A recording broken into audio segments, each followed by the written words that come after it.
Hello, and thanks for joining the Frosty Sith channel today for the inaugural episode of a new playlist series called Backpacking 101, where we talk to you about all the basics that you need to be thinking about, evaluating, and reviewing in your system and thought process before you head out into the backcountry.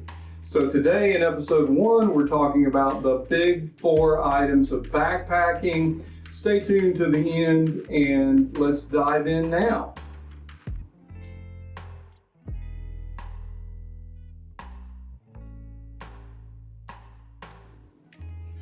Okay, a lot of people will have their own order for the big 3, or in this case, the big 4 items of backpacking. In my opinion, number 1 is your foot system. And that would include foot care and socks or liners or whatever your total system is, but it really starts with the shoe or the boot or whatever the footwear is that you're using.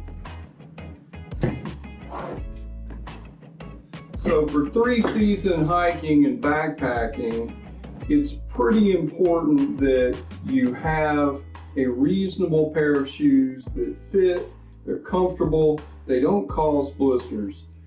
Why is it ranked number 1 on my list? Because you can use them year-round, and you need to be conditioning and preparing yourself for your backpacking adventures and investing in a good quality pair of footwear and rotating them out. So if you get a pair of footwear and ultimately they're causing blisters on your pinky toe or on your heel or hot spots someplace while you're conditioning during the year, you need to go ahead and move on, try a different pair of footwear or change up your socks or liners, etc. And in a future series playlist video, we will dive into specifics. I can show you the shoes that I've been using for the last few years, which includes some boots, which get me solidly through all 3 seasons, and in most cases 4 seasons. But winter, depending especially where you're at, what elevations, how much snow you're dealing with, really calls for its own footwear scenario and planning. But for 3 season, it's pretty easy to find something that you can train with year-round. So your footwear system, number 1 on the list. Okay, second on the list, the pack system. Now, your pack system is important because if you don't have a container to put your gear in and strap it to your back or your hip and carry your gear from point A to point B, then you're not going to be doing any backpacking. Now there's a ton of options on the market for backpacks, and we'll get into those in a specific video in the future. Those can include external frames, internal frames, frameless, of all different volumes, from like a 26-liter total volume, ultralight pack with no frame support to it at all. These packs are designed really for sub-20 total weights, to something a little more robust but still ultralight, where you've got a closed cell foam pad forming the back support for the pack, and so it's multi-purpose but still not a stiff rigid frame, to getting packs that have a frame and really can easily handle 40 pounds or more of weight. And so most of the packs that I have anymore are really ultralight packs, and so with volumes ranging from, on the low end, say 20 for the main compartment, 20 liters, up to something more along the lines of 45 or 50 liter pack, which really will get me on this larger size, will support 3-season gear, including some climbing gear, crampons, and 7 to 10 days of food. So for a non-supported backcountry adventure, one of the things that's important about backpacks is that you get them fitted correctly and that you think through and plan out your big 4 items so that you don't get a pack that's way larger than you need, but also that you don't buy a small, expensive pack and find that your gear just won't fit in it and you really made a bad purchase. So when we get into the pack system video, we'll go through all those details, measuring your torso length and different internal, external, all the details. So pack systems, number 2. Up next, number 3, sleep system. Okay, your sleep system really starts with a ground cloth, and whether you're cowboy camping just under the stars, or you're in a shelter system that has a ground cloth, or maybe your shelter system is under a tarp and you have a separate poly cryo or other ground sheet below you. And then on top of that, what you need, and this is true for 3-season and even more so for winter camping, is some sort of insulation between you and the ground so that you can sleep at night without the earth below you just sucking all the heat out of your body as you lay there on the ground. And so that could be closed cell foam, like what you saw in the pack just a minute ago forming the backrest. That was a Therm-a-rest Z-Lite closed cell folding foam pad.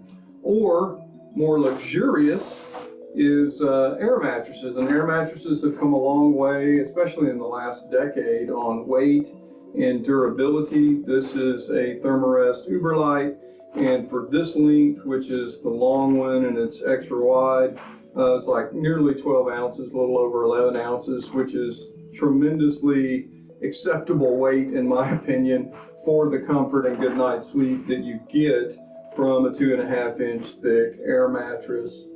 And depending on your height and your width requirements, you can get these in a shorter length and a 20-inch wide version and get down to 8 ounces or close to sub 8 ounces even for your sleeping pad. And that's just excellent.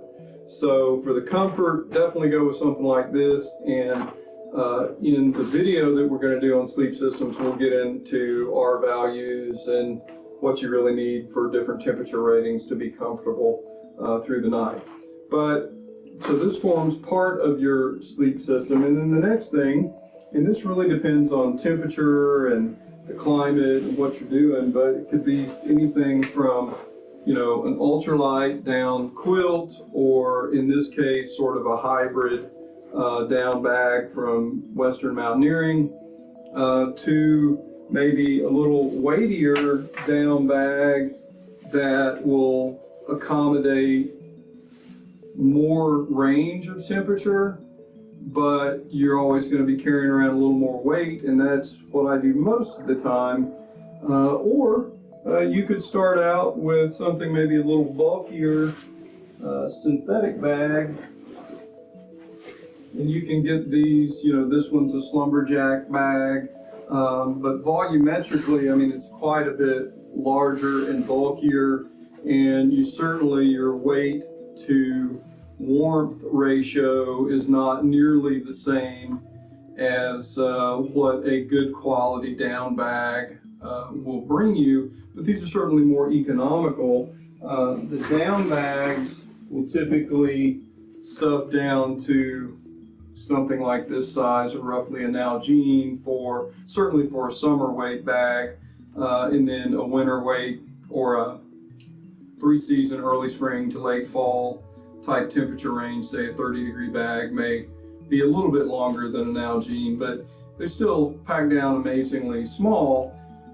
The experience required to use a down bag takes a little more care, because these products are expensive to begin with, and you typically don't want to be getting them wet, and you don't want to be filling them with sweat and things like that. So the experience level is a little higher for down gear, but synthetics, you can find synthetics in the same temperature ranges to accommodate your system. So, and there's nothing wrong with synthetic. So when we dive into the full episode focused on sleep systems, we'll get into all that. So number 3, sleep system. Okay. Number 4, and partially related to sleep systems, is your shelter system. Now, shelter systems come in a variety of options, from a poncho that you use as a tarp, like this Gatewood cape, and hopefully I've got some pictures that I'll cut into the episode right about here.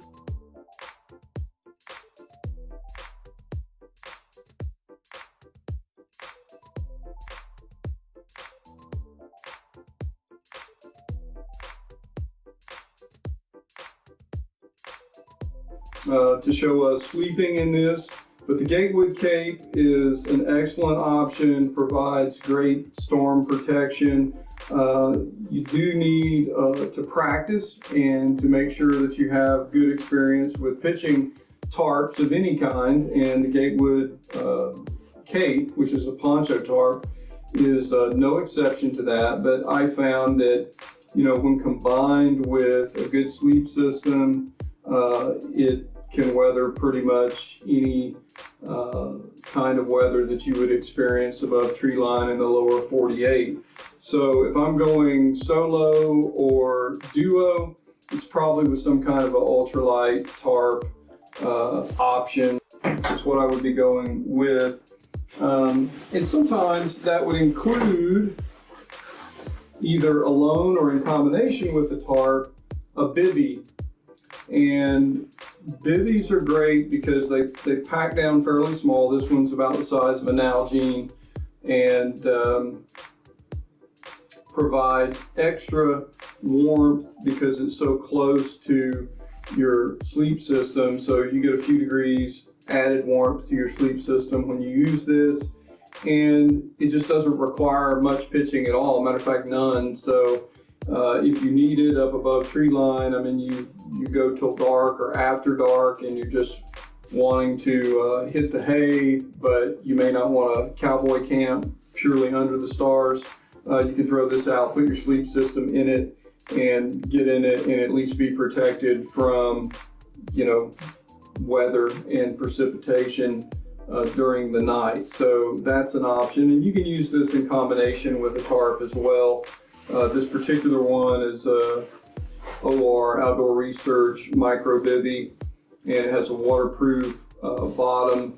I don't remember what the denier of this is, but it's a waterproof coated bottom with a nearly waterproof top, and it's a great option as well.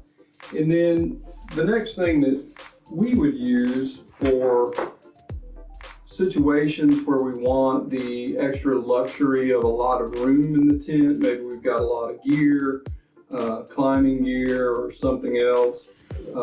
If you look at the playlist from the Gannett Peak trip that we took with Benjamin, it's the two of us, and we used this shelter. This is a Black Diamond Mega Mid.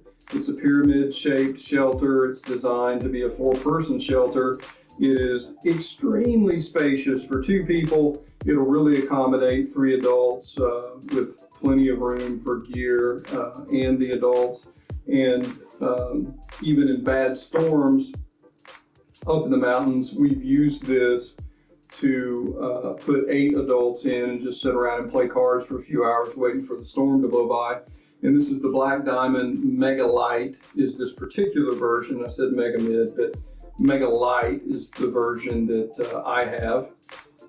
And it has one center ridge pole, and you can use your hiking poles and an adapter that it comes with to make up that center pole. The nice thing about this shelter system is that the single wall outer shelter is easy to pitch. It's about 2 pounds with a few stakes included, and one person can carry that. And then if you're someplace like the Wind River Range, where we were doing the Pinnacle Ridge and climbing around on Gannett Peak, you can take the Mega Bug which is a bug netting internal shelter. So it's a pyramid shape. It's designed specifically to work with the Mega Light, and it has a thick waterproof bathtub floor and netting all around to protect you from mosquitoes and midges or whatever else is